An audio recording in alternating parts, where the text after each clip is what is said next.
Uh, for you, people that don't know me, my name's Cory Cantrell. I'm from Marion County, Tennessee. Um, Unlike Dave, I was raised in a broken home. Drugs, alcohol, stealing. I had older brothers and uncles that I run with when I was 14, 15 year old. They were all uh, in their late 20s, early 30s. They always thought it was cool for me to run around with them and get high, and I was just a kid, you know what I'm saying? I really didn't know no better, but you got role models, you know what I'm saying? Uh, I thought the world of them then. If I know that it's gonna lead to what it did, I might have had different choices in life. But they say I spent most of my life locked up in foster care, uh, jail, and prison. Served out a 10-year sentence in Alabama. 33-year-old. I've done it in 3.5 years. Down there, it's 35% is 3.5 years in Alabama. Uh, it was for manufacturing, stealing cars. Uh, I got an escape charge from the state prison. They let me out on a work detail one day, and I left. Luckily enough, they just give me 5 years run concurrent with my sentence I already had. I would have ended up with more time. I probably spent, out of the last 16, 17 years, I've probably spent 12 in jail and prison, all over. Anywhere from all the way from Davidson County in Nashville, all the way to Georgia. I've been all over county jails and prisons for stupid stuff. Uh, Not proud of it, but I guess once I got in that mentality of not being told what to do or nothing, I didn't have parents that tried to raise me when I was younger, so I got in the mentality of doing it my way, and it stuck. Uh, I still have a very poor attitude, which I'm working on. I always got something smart to say, but I'm working on it daily. I got a lot better since I got here. Needless to say, Chris lets me stay around now. He thrown me out lately. Uh, I really didn't have no intentions of coming to a program. Uh, I had my last stamp was 15 months in Perry County.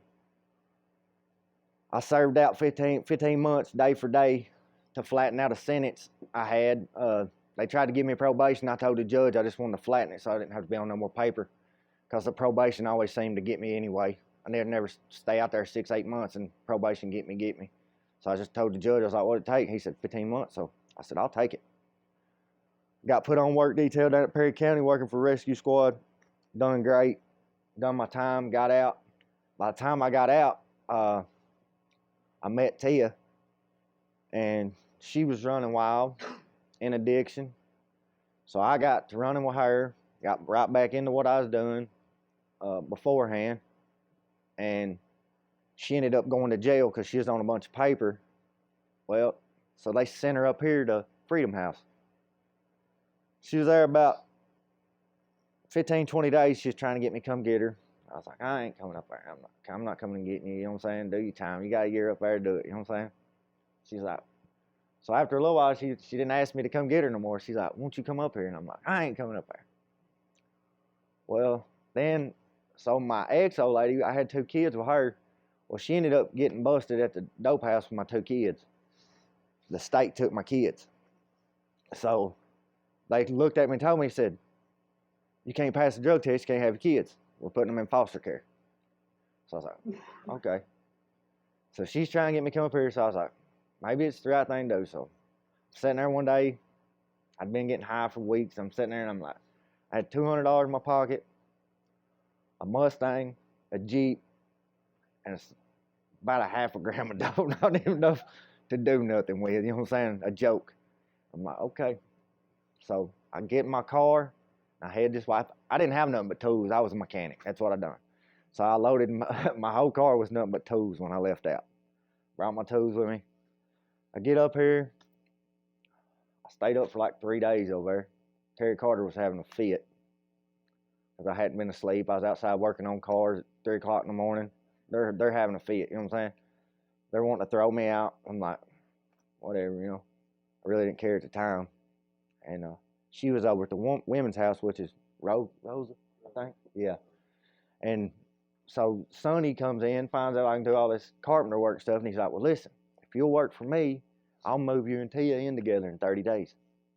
So I was like, all right, cool. So I went to work for them at Sunset doing carpenter work. Worked there about, I don't know, 20, 30 days, and they had a little apartment in the front of Cameron over here upstairs, and they said, it's a wreck, but if you fix it, you can move in there. So I start fixing this place up. Well, as soon as I get it fixed up, his daughter got in a bunch of trouble and had to come over there, so he give her our apartment. So I was a little upset, you know what I'm saying, mad, but I just swallowed my pride, you know what I'm saying. I was like, it's a workout. Well, then one day I left to go get some parts for the ministry van over there, and Chris was at the parts store. I had my Mustang. He had that white. No, he had the.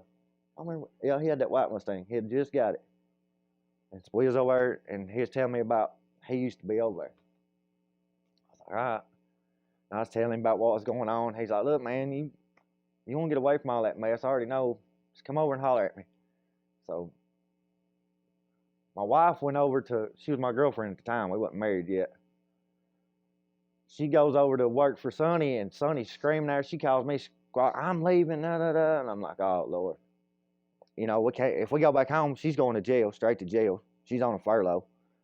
I'm like, I don't know what to do. So I thought about it. I was like, I'll call Chris. So I called Chris. It's like 10 o'clock at night. He's like, yeah, just come over here to Market Street to my house. I'm like, all right. So I get over there. He's living in the hood. So I'm like, what is really going on? You know what I'm saying? I mean, in the middle of the hood. So I get over there. They're all playing him, James Brown. Y'all come got me, didn't he?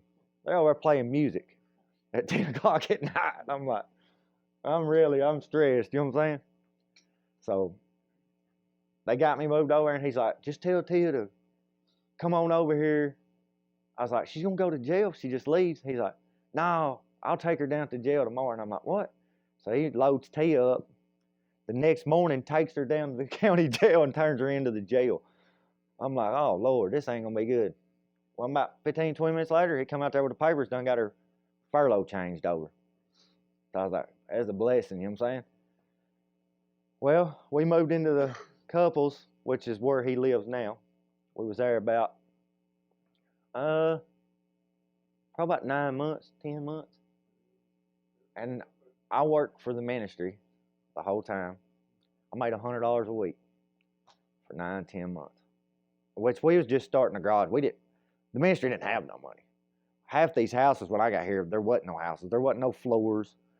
They were falling down. We come in and remodeled them, fixed them, got them up where everybody could start moving in them. So I'm working for Chris. Well, anybody knows you don't like your boss. If you hang out with somebody every day for 10 months, it's inevitable. You're going to end up getting into it with them. So me and Chris get into it one night. Hats go to flying. Tina's got him. Tia's got me. I got mad. A bunch of us over in my car because I got pulled over in my car. I didn't have no paperwork on it. I didn't steal the car, but I didn't have paperwork. So they wrote me a handful of tickets. I think I got like 10 tickets. So Chris made me park my car. What? Because I had license, you know what I'm saying? And I had insurance, but I didn't have no tags or paperwork to get tags. So that's what it all got started over, and it just escalated. It got really bad. But so I packed my stuff and left. I made Tia stay because I wanted her to get this off of her so she didn't go to jail. I went back home, and I think it was about 3, 4 days later, Chris calls me. He's like, come get your old lady. I was like,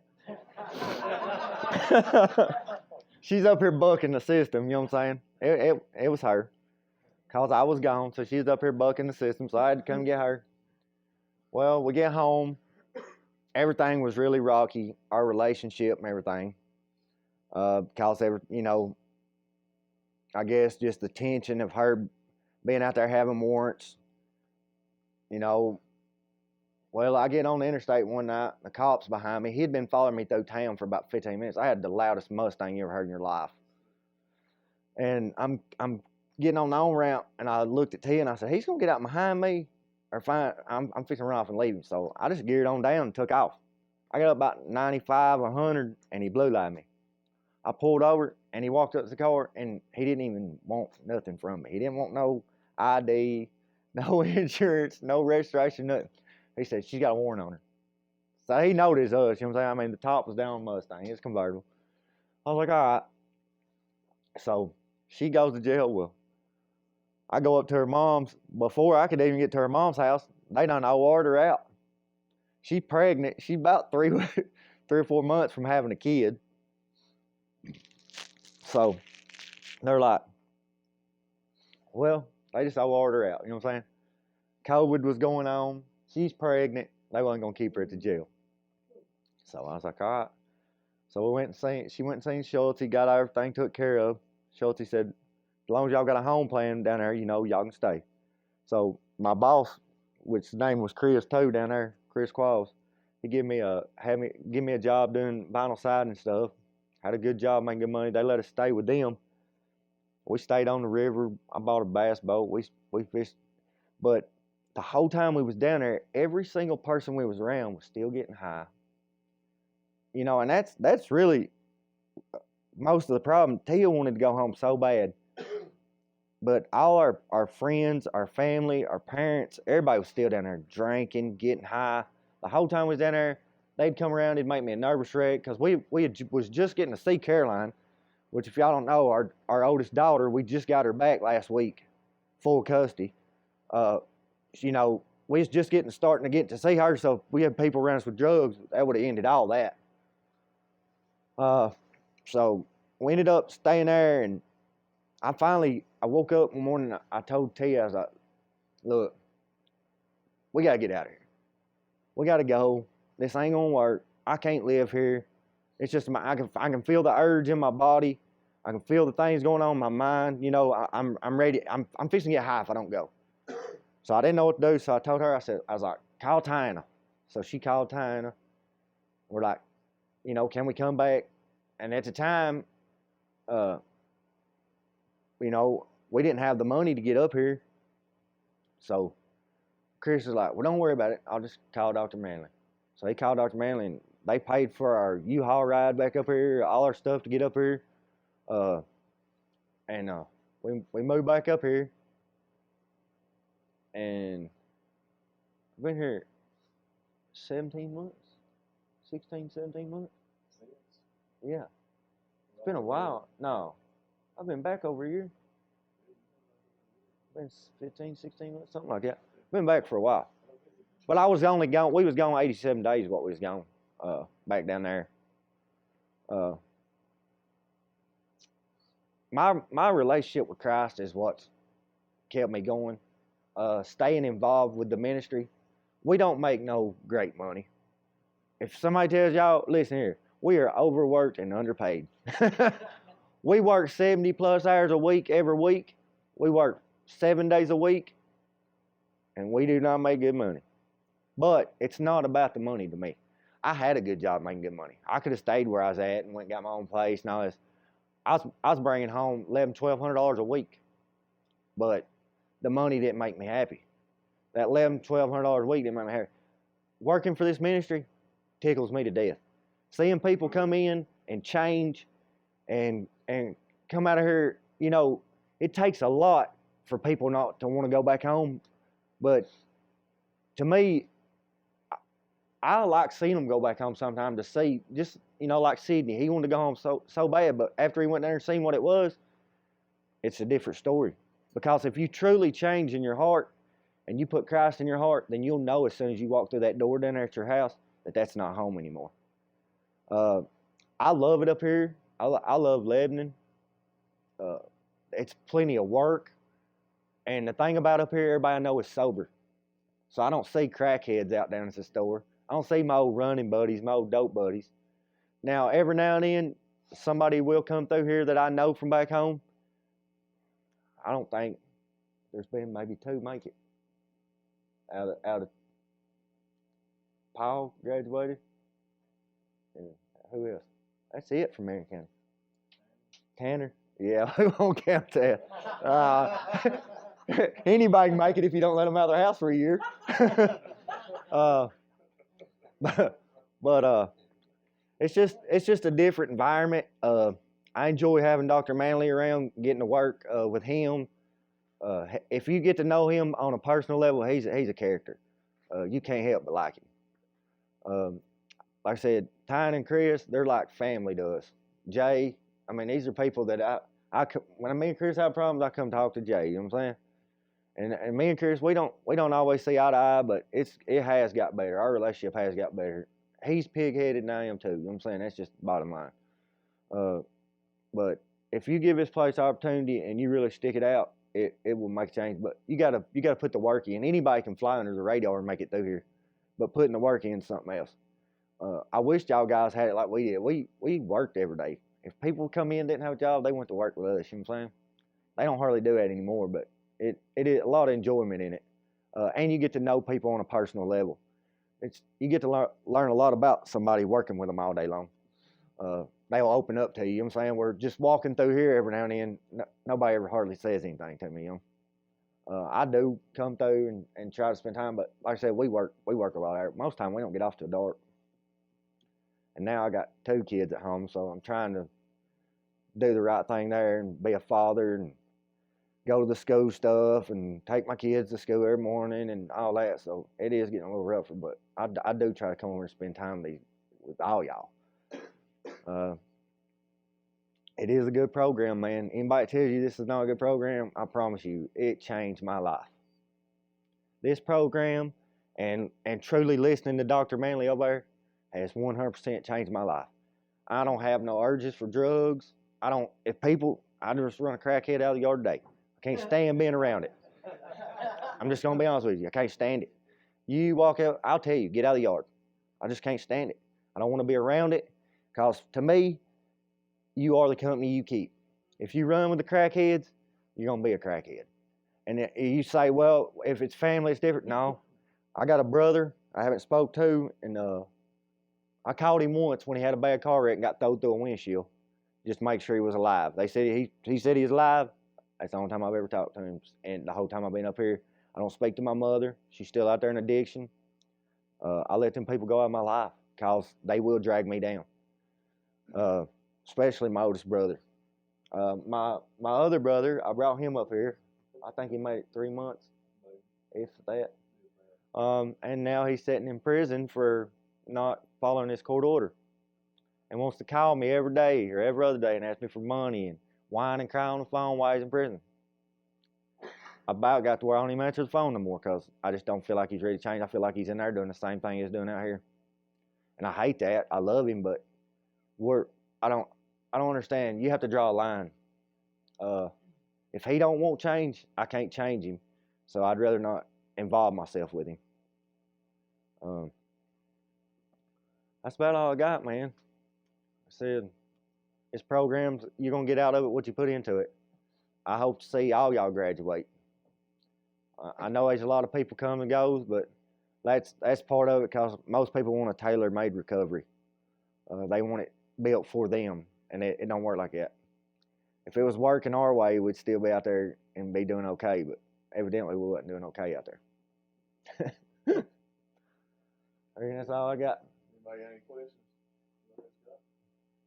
Cory, where do you see you and Tia, say, the end of this year, say 6 to 8 months from now? Where do you see we're gonna be on 1199 Murphy Lane on my little farmhouse. That's where I'm headed. We just gotta get there and get it. Amen. So you still got goals? Yeah, all the time. Listen, my first goal was a RZR 1000 turbo, and I'm gonna get it one way or another. I own 5 4-wheelers, but they don't do me no good. They ain't enough.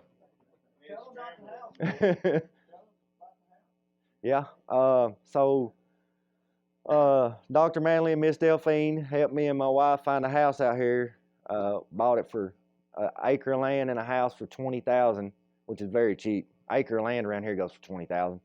The house is in very bad shape. It's an old farmhouse, but they're going to allow us to have $20,000 to fix it with, which we got to pay it back. But it's supposed to be starting on it next How long, Steve? Because Steve keeps putting me off. You see what I'm saying? Chris said, "Oh, when you finish my house, you can start it." Steve said, "Bubba, you gotta wait 3 weeks." So I don't know. But one day in the next month, we're gonna be starting on it. 6 more months. 6 more months. We'll be in it. In 6 months, I'll be in it. I'm hoping that if I'm in there by next Christmas and I can have Christmas in my house, I'll be fine. So if y'all know any guys that are willing to do a little work. Yeah, free. Anybody do free labor? I need some free labor. We're gonna go out there and just tear the walls off and burn a bunch of old stuff off of it. Getting it in the dries. Yeah, we're gonna have bonfire parties. I'll bring hot dogs, marshmallows. We'll buy you drinks. I'll buy you some Red Bull.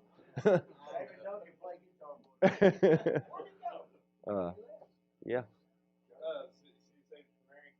Yeah. My dad was from Helltown. My mom was from New Hope, and my wife's from Helltown. So my dad run Marion County Park and Camp on the Lake beside Big Daddy's. My dad run and operated both of them for years. I built Camp on the Lake. I built the whole campground. Put all the services in, built the bathhouses, everything me and my dad did. Which they condemned it all now, but my dad died when I was 18, and ever since then they never leased it back out to nobody. They said it was flood zone. But yeah, I was born and raised out there. Sand Mountain's where I got in trouble and went to prison in Alabama. I moved out to Sand Mountain. Anybody else got any questions? Man, I ain't really got a question, but I just want to commend you, like, on how far you come. Everything you said, like, just ups and downs, and being in prison and everything, and now you got your kids back. Yep. And you're got close with Jesus, and you're paying it forward to help people with no really benefit back to you. That's real, man. Yeah. Well, that's what it's about. I get more enjoyment out of seeing these guys come through here than I do anything. That's my, my wife. She's over there with the women, and I promise you that women's house is.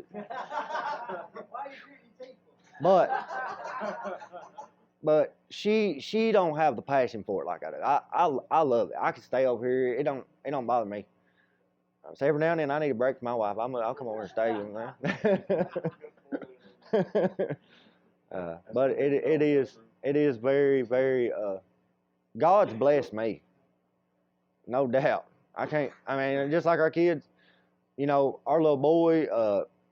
He's smart, man. He's awesome, and having our oldest daughter back in the house. And I got 2 more kids in Georgia. I just got to get a place and get everything settled, and then I'll go down there and take whatever money I need, and I'll battle them, and I'll get my other 2. It's going to come, and that's why I don't rush it. They terminated all my rights, but they can never tell me that I can't have my kids, because regardless whether I can go down there and win them in a custody battle, when I'm set to where I can have them, or the good Lord's going, when they get old enough, I guarantee you they love their daddy. They're going to come see their dad. And I can't push it. The good Lord's going to do it in His time. And if I let that sit around and eat me up, then I ain't going to get nowhere. I'm going to beat myself down is what's going to end up happening. That's why you can't always focus on negative things. No, it's not been easy since I've been up here. I've had lots of bad. My uncle, he was like a father figure. He taught me everything I know about carpenter work, building cars, everything. He just passed away 2 months ago. But I got his old red truck over there. If y'all see me pull up in that old beat up red Chevy truck, that was my uncle's. That was his work truck for 20 years. It picks in the bottom end. Sounds like it's come apart. Uses oil and water and everything, but it never fails to start.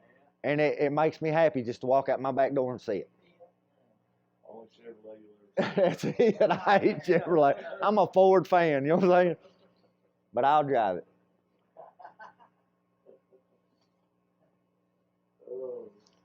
Yeah, dude.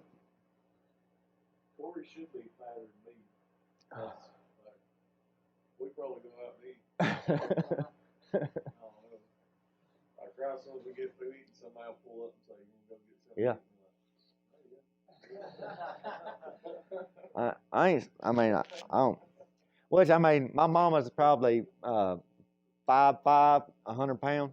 So, my dad was a big old guy, but my mom's a little bitty thing, so. I ain't never been able to gain no weight.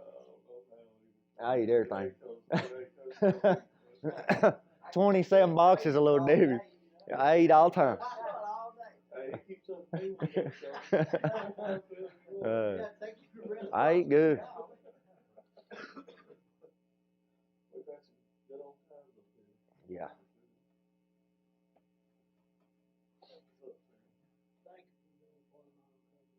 Yes, sir. You're very welcome.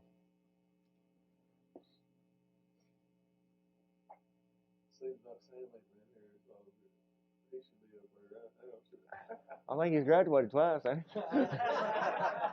Listen, he was the manager of this house when they were both up there.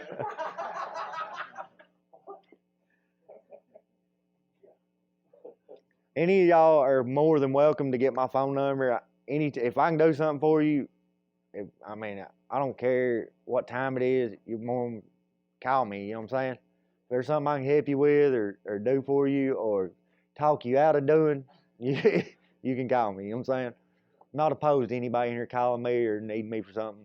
If I can help you, I'll help you.